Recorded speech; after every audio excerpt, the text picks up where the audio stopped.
Namaste and welcome to Dosha Deep Dive. I am an Ayurveda intern, and today in this video I will be discussing the most important topics from Charak Chikitsa that you need to know for your university exams.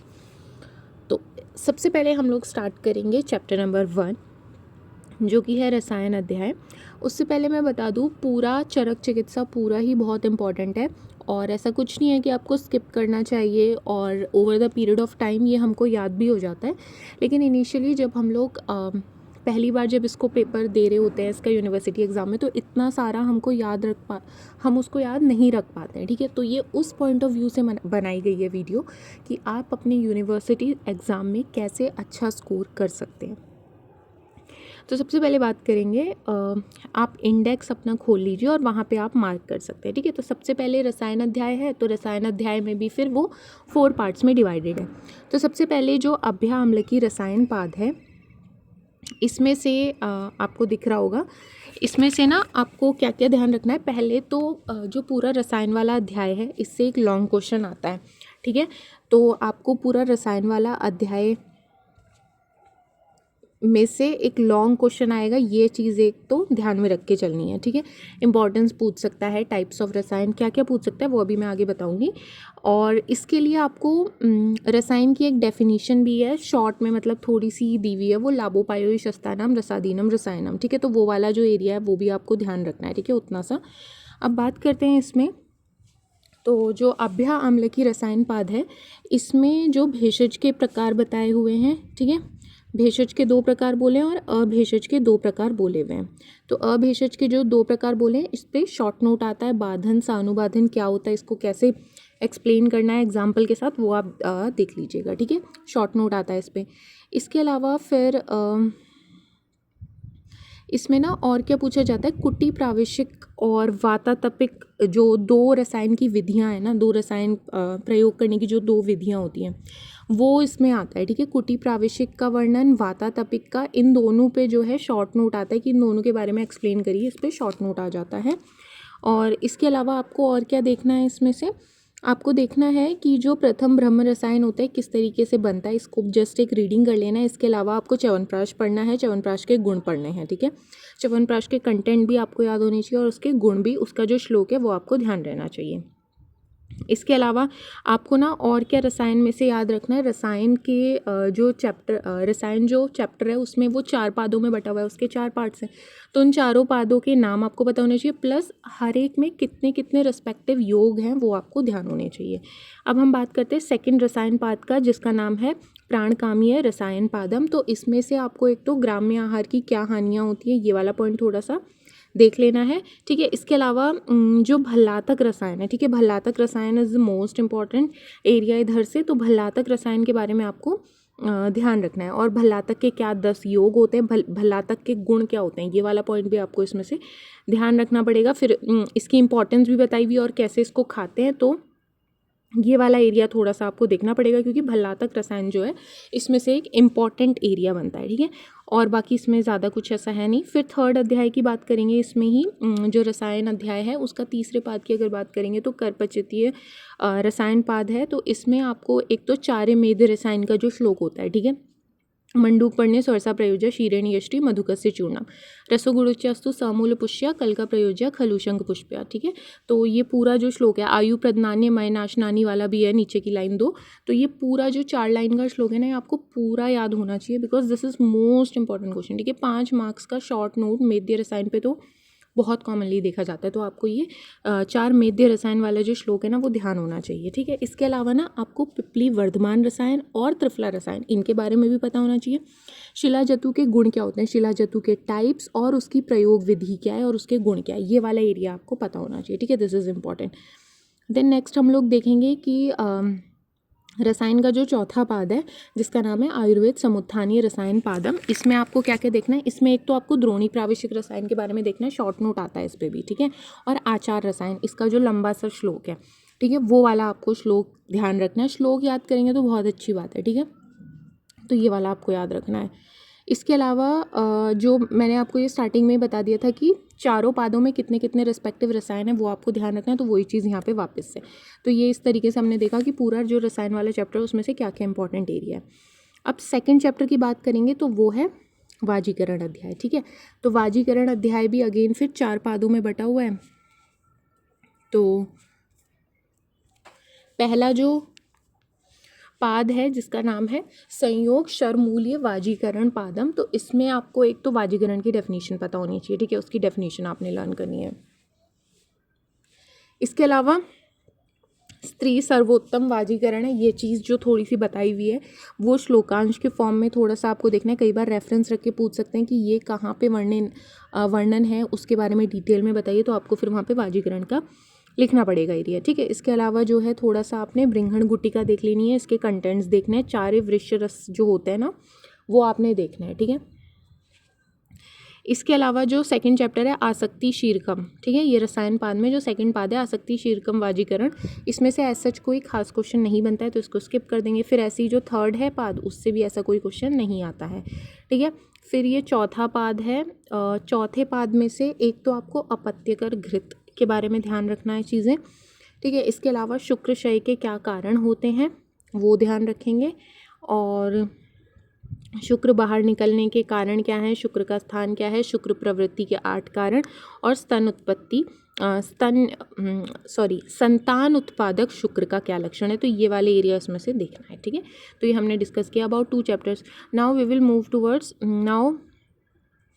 Move toward third chapter, ठीक है। तो इसमें ना ज्वर चिकित्सा अध्याय है, तो ज्वर चिकित्सा देखो, अब जितने भी चिकित्सा के अध्याय आएंगे ना वहाँ पे आपको निदान पंचक तो सबका पता होना चाहिए, ठीक है, क्योंकि उसमें कुछ ऐसा खास है नहीं, तो निदान पंचक तो आपको हर चैप्टर के पता होनी चाहिए। वो चीज़ अलग से बार बार मैं बताऊँगी नहीं, आप साइड में नोट कर लीजिए कि हर चैप्टर का पंच निदान तो निदान पंचक आपको पता ही होना चाहिए, ठीक है। अब ज्वर की अगर हम बात करें तो ज्वर में से क्या है कि ये पूरा ही चैप्टर जो ज्वर चिकित्सा है ना ये इंपॉर्टेंट है, ठीक है। इससे बहुत सारे एरियाज से छोटे छोटे शॉर्ट नोट्स और लॉन्ग क्वेश्चन बहुत बनता है इसमें से, तो ये चैप्टर तो पूरा ही आपको पढ़ना है।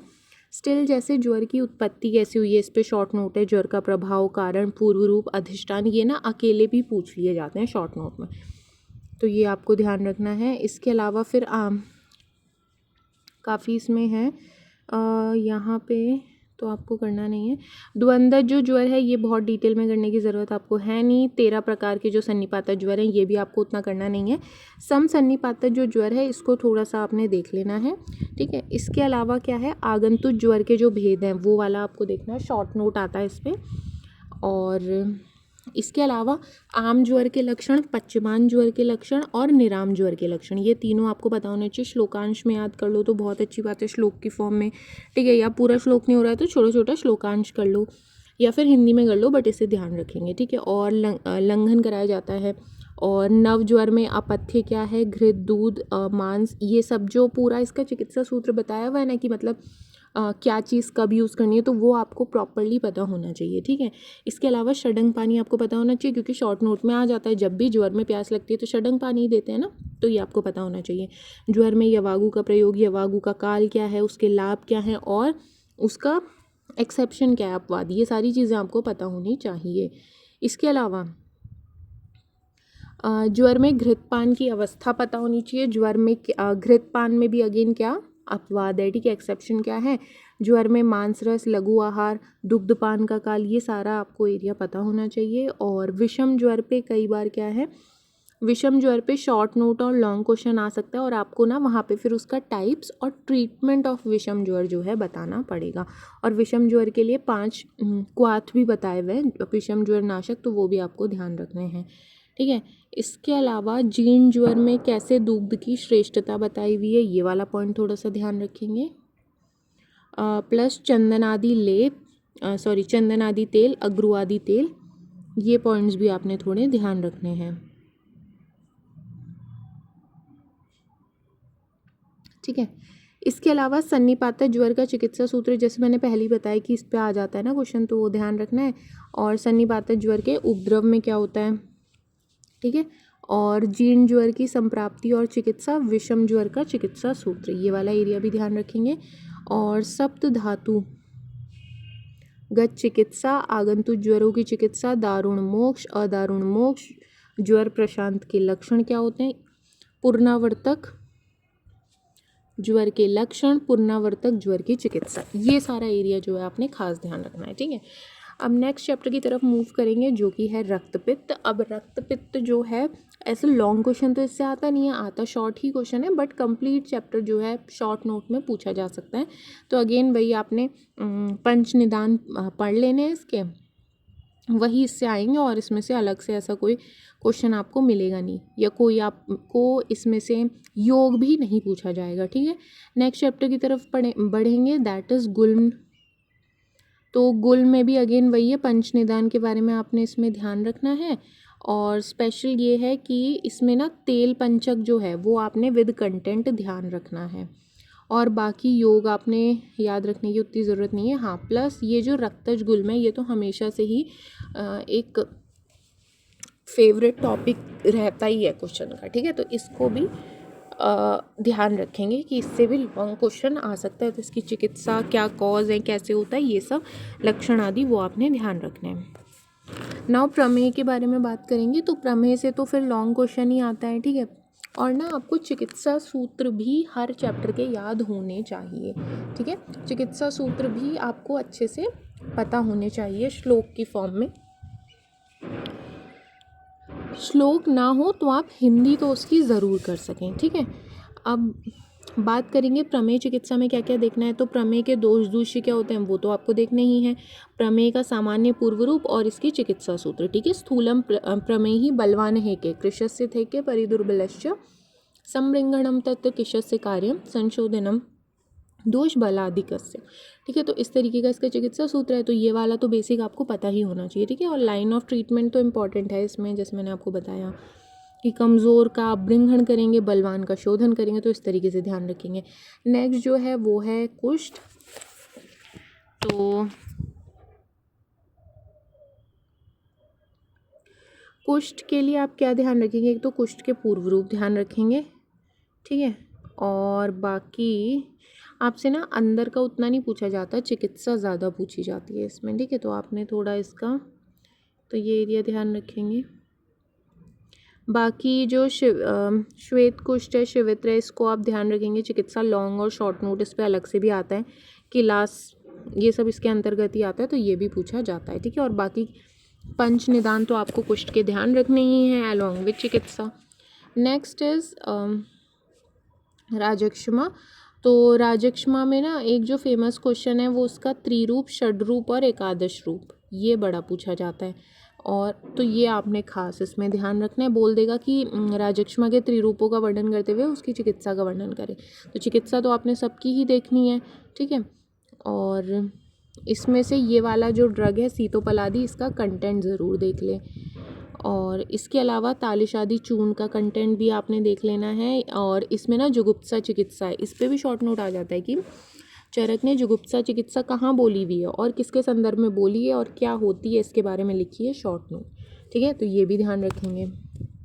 क्या होता है ये कि मांस रस खिला देते हैं ना गुप्त रूप से, बिना बताए, जो नहीं भी खाता उसको खिला देते हैं उसके भलाई के लिए, प्राणों की रक्षा के लिए, तो वही है ये चीज़, ठीक है। फिर उन्माद की अगर आप बात करेंगे तो उन्माद में ना आगंतुज उन्माद और ये जो निज हो गया, निज एंड आगंतुज दो मेन में बांट रहे हैं। तो ये आगंतुज वाले को भी अलग से पूछा जाता है, तो आपने सारा ही ध्यान रखना है। पंचनिदान तो अगेन वो ध्यान ही रखेंगे। इसमें से भी स्पेसिफिकली जो ये है ना भूतोन्माद के लक्षण भी ध्यान रखना, क्योंकि यही आगंतुज भी है और इस पर अलग से भी क्वेश्चन आता है। इसके अलावा जो कल्याणक घृत है, इसके कंटेंट आप ध्यान रखेंगे। बाकी अपस्मार की अगर बात करें तो वही अपस्मार में पंच निदान तो ध्यान रखनी है। प्लस ना इसमें से एक जो बहुत इंपॉर्टेंट एरिया बनता है वो बनता है अतत्व अभिनिवेश पे। लॉन्ग क्वेश्चन भी आता है, शॉर्ट क्वेश्चन भी आता है, 5-10 नंबर का अतत्व अभिनिवेश पे आता है, ठीक है। विषमा कुरते बुद्धि, ठीक है। इस तरीके का इसका श्लोक है कि मतलब वो हित को अहितकर और अहितकर को हितकर समझने लगता है, तो वो श्लोकांश रख के बोल देते हैं कि ये मतलब किसके रिस्पेक्ट में आया हुआ है, उसका वर्णन करो, चिकित्सा बताओ, क्या लक्षण है, ये सब बताओ, ठीक है। तो ये इंपॉर्टेंट है। शतशीर्ण की अगर बात करेंगे तो शतशीर्ण में से इसका जो पूर्व रूप है, इसकी चिकित्सा, एलादी गुटिका के कंटेंट्स, ये सब आता है। प्लस ये जो सर्पी गुड़ वाली जो एरिया है वो काफ़ी इंपॉर्टेंट है, इसका विधि और कंटेंट वगैरह थोड़ा सा आपने देख लेने हैं। श्वथु चिकित्सा की अगर हम बात करें तो श्वथु चिकित्सा में एक तो वातजन्य शोथ के लक्षण, कफजन्य शोथ के लक्षण प्लस पंच निदान तो आपने देखने ही हैं। प्लस इसमें एक जो इम्पॉर्टेंट एरिया वो ये है कि कंस हरितकी भी आता है यहीं पे, ठीक है। तो कंस हरितकी में भी शॉर्ट नोट आ जाता है, तो ध्यान रखेंगे इसको। इसके अलावा ग्रंथि रोग का वर्णन आया है यहाँ पे, वो थोड़ा सा देख लेंगे, ठीक है, ज़्यादा नहीं, थोड़ा सा। उदर रोग की अब बात करेंगे तो उदर रोग में लॉन्ग क्वेश्चन आता है, इस पे तो बड़ा फेमस है, ठीक है। पूरा ही इसको तो अच्छे से पढ़ना पड़ेगा, इस चैप्टर को, लॉन्ग क्वेश्चन आता है इसमें, ठीक है। और इसके अलावा इसमें से ना अगर किसी ड्रग की बात करूँ तो नारायण चूर्ण कंटेंट एंड अनुपान उसका देख लेना है, और बदगुदोदर एंड छिद्रोदर, इनमें दोनों में सर्जिकल प्रोसीजर्स किए जाते हैं ना, तो वो भी आपने देख लेना है। फिर इसी तरीके से अर्श, देखो उदर, अर्श, ग्रहणी, कामला, पांडु, इन सब से ना लॉन्ग क्वेश्चन आता है। हिक्का, श्वास, कास, इन सब से लॉन्ग क्वेश्चन आता है। ये बीच के जो चैप्टर्स हैं इनको बहुत अच्छे से आपने पढ़ना है। इनिशियल स्टार्टिंग के जो चैप्टर है उनसे 5-10 नंबर का आता है, लास्ट के जो चैप्टर हैं 5-10 नंबर का आता है। बट ये जो बीच के जो स्टार चैप्टर्स हैं ना वो यहीं से स्टार्ट होते हैं, उदर रोग से। उदर, अर्श, ग्रहणी, हिक्का, श्वासकास, पांडु, कामला आदि, ये सब जो है स्टार क्वेश्चंस हैं, लॉन्ग क्वेश्चंस हैं, ठीक है। तो इन चैप्टर्स को तो बहुत ही अच्छे से पढ़ना है। बाकी आगे पीछे को थोड़ा थोड़ा कम करके भी करेंगे तो चलेगा, बट ये जो बीच के मेजर चैप्टर्स हैं स्टार क्वेश्चंस इनसे बनते हैं, ठीक है। अब अर्श चिकित्सा की बात करें तो मैंने बताया अर्श जो है अपने आप में बहुत इंपॉर्टेंट चैप्टर है, पूरा इसका लॉन्ग क्वेश्चन आता है। और इसमें से भी जो स्पेसिफिकली थोड़ी अलग जो चीज़ें आप ध्यान रखेंगे, एक तो ये कि तक्र के महत्व के बारे में यहाँ पे आया है, तक्रारिष्ट के बारे में आपने ध्यान रखना है, ठीक है। और अर्श, अतिसार, ग्रहणी जो है एक रोग से दूसरे रोग की उत्पत्ति हो जाती है, इस तरीके का इनका संबंध भी बताया हुआ है, तो ये अपने आप में भी इम्पॉर्टेंट है। प्लस यहाँ पे पिच्छावस्थी है ना, तो पिच्छावस्थी के बारे में भी थोड़ा सा आपने देख लेना है। फिर आता है ग्रहणी दोष, इस पे ना शॉर्ट नोट, लॉन्ग क्वेश्चन दोनों आता है, बट लॉन्ग क्वेश्चन आने के चांसेस ज़्यादा रहते हैं। एक तो इसमें अजीर्ण के बारे में भी बताया हुआ है, तो इसका ना अलग से भी क्वेश्चन आता है, वो ध्यान रखेंगे। निदान, लक्षण आदि सब ध्यान रखना है। और इसके अलावा बाकी पूरा ग्रहणी तो आपने देखना ही है, ठीक है। चित्रक आदि, गुटिका और वटी आदि, इनके बारे में भी थोड़ा सा आपने कंटेंट को देखना है, ठीक है। मैं एक वीडियो और बनाऊंगी जिसमें कि मैं बताऊंगी कि किस तरीके से आपको चरक चिकित्सा के नोट्स अपने प्रिपेयर करने हैं, ठीक है। मैं उसमें आपको, मैंने जो अपने नोट्स बनाए हुए हैं वो मैं शेयर करूंगी आपके साथ, और आपको बताऊंगी कि किस तरीके से आपको बनाने हैं अपने नोट्स, ताकि ये सारा जो है अच्छे से आप कवर कर सकें, ठीक है। और तो इसमें और तो कोई ड्रग आपको याद करनी नहीं है, बेसिक लाइन ऑफ ट्रीटमेंट तो आपको पता होना चाहिए, कॉज है, लक्षण आदि, वो तो बेसिक है, वो तो पता ही होता है सबको, ठीक है। मैं यहाँ पे वो पॉइंट कवर कर रही हूँ कि इसमें योग इतने सारे दिए हुए हैं ना, तो कौन से योग का क्या कंटेंट याद करें, कहाँ से कौन सा योग पूछा जाएगा, वो चीज़ मैं यहाँ पे आपको अलग से बता रही हूँ, ठीक है। तो ये हो गया। फिर उसके बाद अब एक ना तीक्ष्णाग्नि भस्मक रोग के बारे में यहाँ पे बताया हुआ है, इस पे भी ना क्वेश्चन आता है, लॉन्ग शॉर्ट नोट कुछ भी आ सकता है। This is also very important, ठीक है, क्योंकि इसकी चिकित्सा भी बताई हुई है, लक्षण भी बताया, तो ये भी खास आपने ध्यान रखना है। देन आता है पांडु चिकित्सा, ठीक है। पांडु में ही कामला का वर्णन भी है अंदर, और ये बड़ा इंपॉर्टेंट चैप्टर है, इसका तो लॉन्ग क्वेश्चन आता है, ठीक है। पांडु, हलीमक, कामला, कुंभ कामला, सभी कुछ अलग अलग पूछा जा सकता है शॉर्ट नोट में, लॉन्ग क्वेश्चन में, तो this is very very important chapter. And कामला, कुंभ कामला तो शॉर्ट नोट में भी आता है, ठीक है। तो कामला रोग के लक्षण क्या हो गए, कुंभ कामला क्या है, ये सब आपने इसको ध्यान रखना है। इसमें से कोई अगर ड्रग की मैं बात करूँ तो कौन सी ड्रग आप याद रखेंगे, मतलब कंटेंट किसके देखने पड़ेंगे, तो गौमूत्र हरित की क्या है, नवायस लॉ क्या है, मंडूरवटक, योगराज, ये सब आपको थोड़ा इसमें देखना पड़ेगा। और मिट्टी खाने से उत्पन्न जो पांडु रोग है ना, मृतिका भक्षण जन पांडु, उसको आपने थोड़ा सा देख लेना है, ठीक है। वहाँ पे व्योषाद्य घृत का भी प्रयोग होता है। प्लस इसकी निवारण विधि क्या है, शाखा आश्रित जो कामला है उसका निदान क्या है, हलीमक की चिकित्सा, उसका वर्णन, ये सब देखना है। फिर हिक्का श्वास के बारे में अगर बात करें तो इससे भी अगेन लॉन्ग क्वेश्चन आता है, ठीक है। This is also very very important chapter. इसमें से भी जो तमक श्वास है ना, तमक श्वास से तो पूरा अपने आप में लॉन्ग क्वेश्चन आ जाता है, इसका तो एक श्लोक भी है लंबा सा, ठीक है, वो पूरा आपने ध्यान रखना है। ठीक है, संतमक प्रथमक श्वास का लक्षण ये सब ध्यान रखेंगे। इसके अलावा कास की चिकित्सा के बारे में अगर मैं बात करूँ तो कास की चिकित्सा भी it is also very important long question. संप्राप्ति चिकित्सा आदि, संप्राप्ति और चिकित्सा जो है इसका खास रूप से ध्यान रखना है। और इसमें क्या होता है, कासपूर्ण गलास्यता, ठीक है, सॉरी शूकपूर्ण गलास्यता, यानी कि जैसे धान चुभ रहा हो गले में, मुंह में, इस तरीके की चुभन सी महसूस होती है, ये इसका स्पेसिफिक पूर्व रूप है। ये रख के इतना सा श्लोकांश रख के पूछ लेंगे कि ये किसके लिए बताया गया है, उसका वर्णन करो चैप्टर का, उसकी चिकित्सा बताओ, उसके निदान, पूर्व रूप, लक्षण, ये सब बताइए।